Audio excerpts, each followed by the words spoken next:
How we going? This is Fox back again for sound design tutorials. Following up on another request by one of my subscribers. It's a new subscriber. His name is Chad B. Smith. He posted a link on my Facebook page, which is where you can get hold of me. And he wanted me to recreate the bass from this track. It's by Me and My Toothbrush, and it's on the wall, and it's the radio remix. This is the exact link that he sent me through to, so I got to hear it exactly. I won't play it because it's going to mess around with my monetization, but there'll be a link in the description to this sound if you want to hear what it sounds like. Yeah, but anyway, this is the sound that I have made. Quite a good likeness. I've had to do 2 layers and a little bit of external processing to get there, but this is it with a little beat.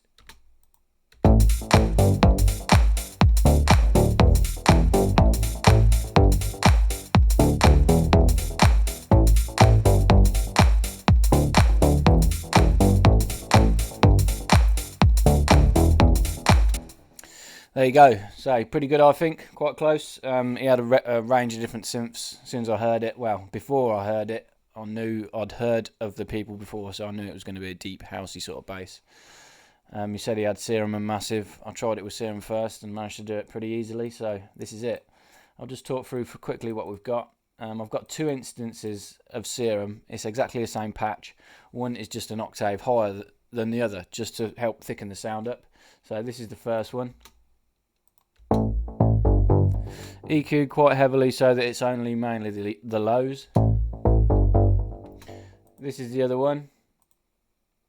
No EQing on this one, but this is just taking care of the higher part of the sound.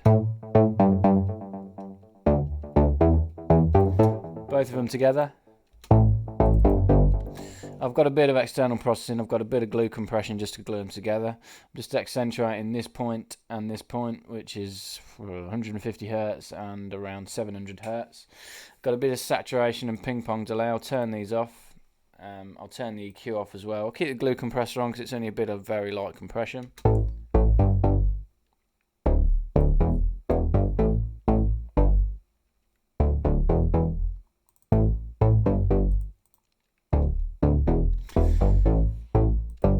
Okay, so what I'll do is I'll solo this one patch. We'll make this patch because I say both of them are exactly the same. It's just that I've cranked the octaves up in the second patch to give us the higher part. So yeah, we'll go ahead and initialize this. Okay, oscillator A, I kept on a saw wave. I pulled it down 2 octaves. I gave it 3 voices unison. I know what you're thinking. It's a bass patch. You don't want it very wide, but that's what the sound sounded like. A lot of these deep house basses nowadays, they have a sub cutting through which keeps it nice and centre and deep, and then the rest of the sound is made up from quite high harmonic content sounds toned down with a filter, and that's exactly what I've done here. So yeah, the detune down all the way down to around about there. 8 o'clock on a clock dial. You're barely going to hear it. We're going to use an envelope to flick this detune around later on.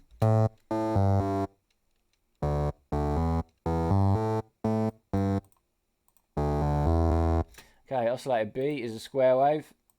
As you could imagine, this is one of the basic shapes. Move it around so you get a square wave.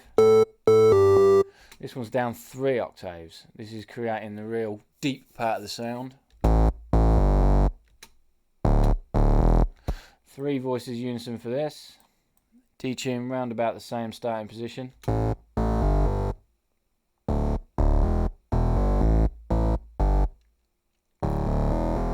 Okay, as I said, there's normally like a real subby part of these sounds cutting through the mix. Sorry, as I said, there's normally a real subby part of these sounds cutting through the mix, reinforcing the low end. Good thing about Serum is you can turn a sub oscillator on, pitch this down 3 octaves. I changed it to this squared sine wave and send it direct out, so it's bypassing all the filters, all the effects, so you've just got a clean sub coming out at the end. Level on maximum for this.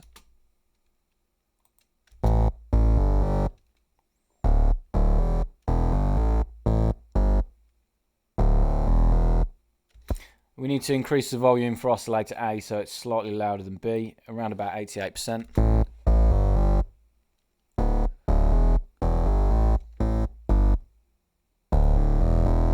We're going to do a tiny little bit of release on the main amp envelope, envelope 1. Okay, so at the minute it's really static, really not plucky enough, so the way you do that is you introduce an envelope. We're going to use the classic MG Low 12 Moog. Starting position for the cutoff, we're going to push it round to about 4,500 hertz, something like that, 4.6. We're going to drive the sound to increase the grit. We want to make sure everything's going into the filter. You can send the sub to it, but it's going direct out, so it doesn't matter. We want the fat to go around as well. Again, this all helps increase the warmth of the sound, which when I listened to that patch back, it sounded really analogy.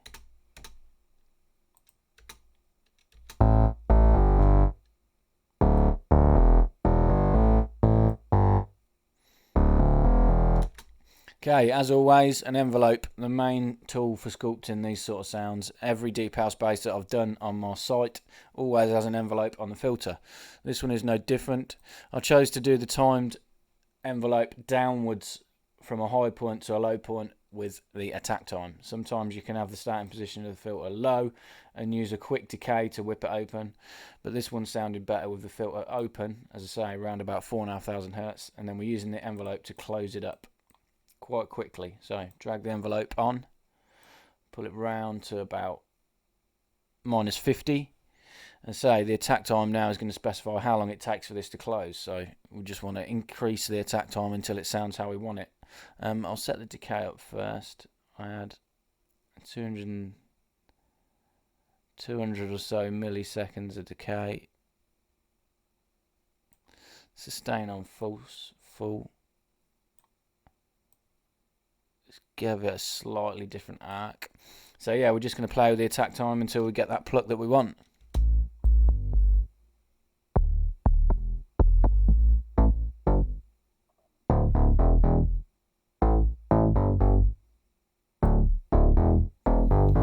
Straighten off the attack line.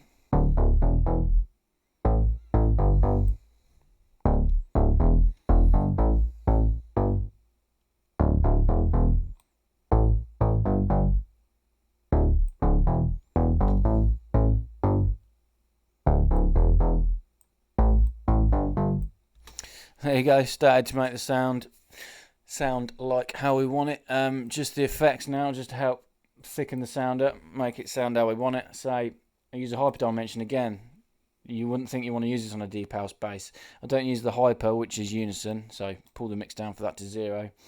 I use the dimension. This adds a nice bit of space if you put an envelope on it.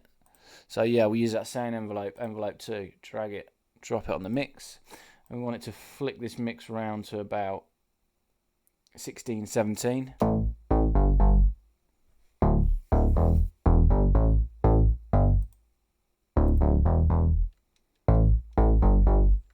Okay, bit of EQing now, just to accentuate the parts of the sound that we want to be louder. I did a low shelf boost. The Q and the frequency pretty much where it comes as standard. I just boosted the gain. As you can see, this arrow just increasing the low part of the sound, just accentuating that sub that's cutting through. I also used a peak on this second part. I pulled the frequency back to about 440 hertz, something like that. 400 hertz, around that area.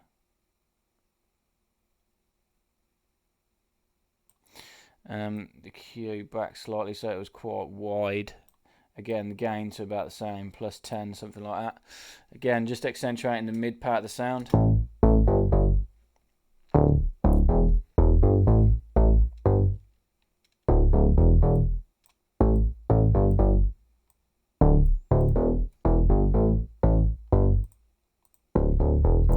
Bit of compression. I pulled the threshold down slightly. Ratio of 2/1. Why it puts the starting ratio of 4/1, I don't know. That's a bit high in my eyes.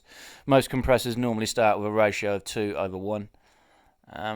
Attack time I had real snappy. The release I backed off, so it held onto it, and I boosted the gain.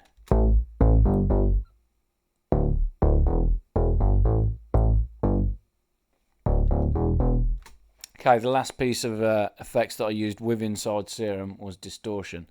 We're going to turn that on. I want the distortion to come after the hyper dimension. and the EQ needs to go before the compressor, which we've got. So yeah, this distortion, I use an Xfer. This is where you can draw your own distortion curve in. Excellent. I'll just give it quite a steep curve on part A and B, pretty much identical. Quite severe distortion curves. I didn't use any of the EQ for anything, so I kept it to off. The drive I had quite the way around. That's really crushing the mix at the minute with it round there, but the way we control this is we pull the mix back and we're going to use a separate envelope to close this mix knob off. So the distortion is only going to be audible at the start of the notes, and then the envelope's going to close it up. I used a different envelope because I wanted a slightly longer attack than envelope 2, so we used envelope 3. Pull it all the way negative, so it's going to start at this point and then the attack time is going to close it up. So envelope 3, 206, what do we have for 2? Oh, it's slightly quicker actually, not much. I had it on 206 milliseconds. No hold, decay as standard, 100% sustain and release, just a bit more release just to stop any clicking. 190 or so.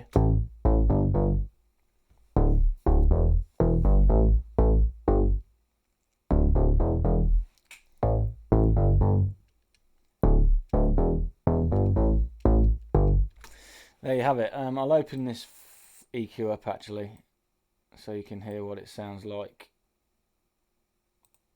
without any stuff going on.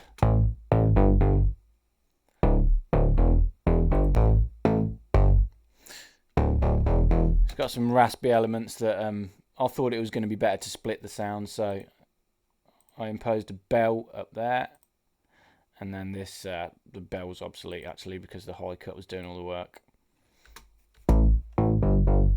So yeah, and then the second patch was this one, as you can see in the oscillator section. If I get these side by side, the sub was on -3, it's now on -2, 1 octave up. The saw was on -2, it's on -1, 1 octave up. The square was on -3 and it's now on -2, so 1 octave up. That's all I did, just pitched one higher up. This was the two together.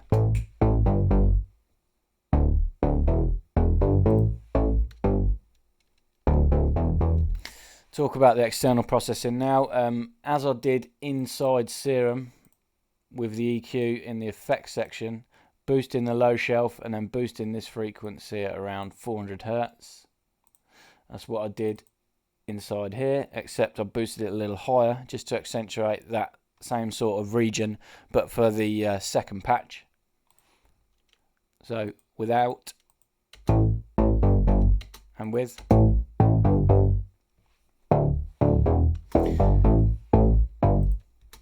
Right, now let's talk about the distortion. Saturator is a really underestimated plugin inside Ableton. Awesome bit of kit. The soft sine is a real nice distortion curve to use. All I've done is drove it to 0.29 decibels and I've aimed it around 365 Hertz, which is slap bang in the middle of this point where all the good stuff's going on. So without the saturator and with, instantly warms the sound up and makes it sound more analogy.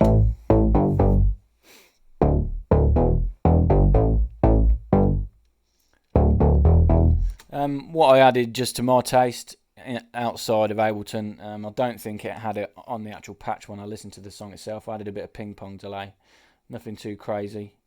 The rate on 3, aiming around about 486 Hertz, same again, middle of this where all the good stuff's going on. 14% feedback, 23% dry wet. It just helped tail the notes off. I think it sounds really nice on a deep house bass. And with.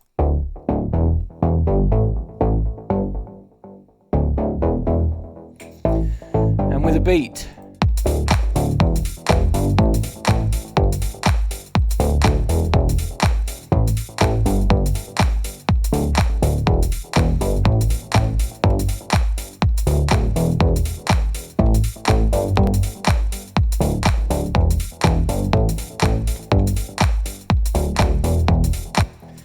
There you have it. That was I forgot what the name of it now. Me and My Toothbrush. I forget the name of the song, but yeah, the link's in the description. So yeah, if you want to get hold of me, ask me to do any patches. If I can, I will. Best way to get hold of me is through my Facebook or Google Plus pages. It's Sound Design Tutorials, or tweet me at Sound Design Tuts. Make sure you subscribe if you like this. If you do subscribe to my Facebook or Google Plus, that's the only way you're going to hear about me doing live streams. If you want to catch in on them, see me doing my stuff live, best way to do it, get in on my Facebook and Google Plus. I always post on there before I stream. I've set up a donation thing now through PayPal. Everything I do on this channel will be free and will always be free, apart from my sample packs that I will sell off on other sites. So yeah, any donations to help the channel are welcome. There'll be a link in the description for that. Okay, thanks for watching. Cheers.